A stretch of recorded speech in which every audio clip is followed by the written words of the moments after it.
It was kind of an intense experience. I actually, of my district, my mission, and in the MTC, I was the only one going to Fukuoka.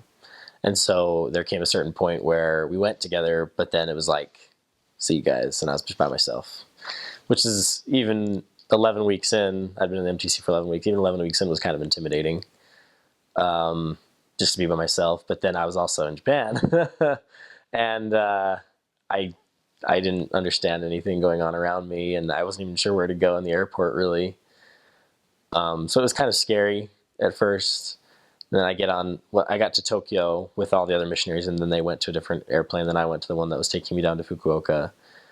I sat there for like an hour, and I was just kind of felt hopeless in a way because I was by myself, and I was in Japan now, and I was going to be here for 2 years.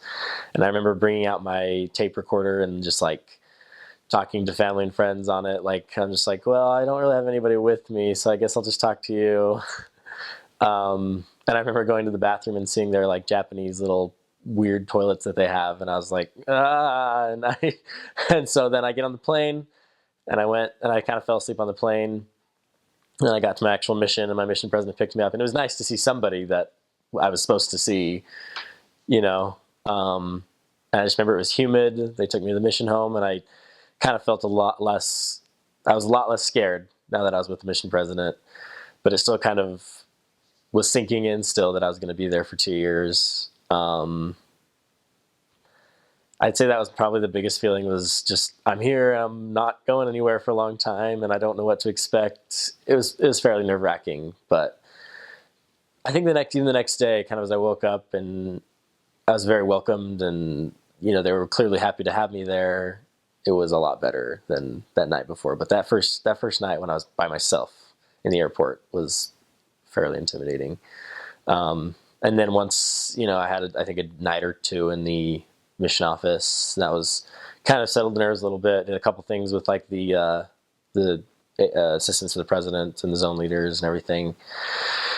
And then I got sent to my first area, and everyone assured me that my trainer was really good. And I rode the train. Who does that? I rode the train in Japan, right? Because nobody rides a train here. Now we do. Now we have the front runner in Utah. But I'd never ridden a train before, ever, and I had no idea what that even meant practically. But then I rode the train in my area, and I got there, and my trainer was there, and just got started. He was very much, let's go, let's go, let's go, let's do the things we need to do. And so I think from there, it just kind of slowly worked its way in, and obviously I had a hard time with the language, but it didn't take too long to sort of get over that really intimidated feeling.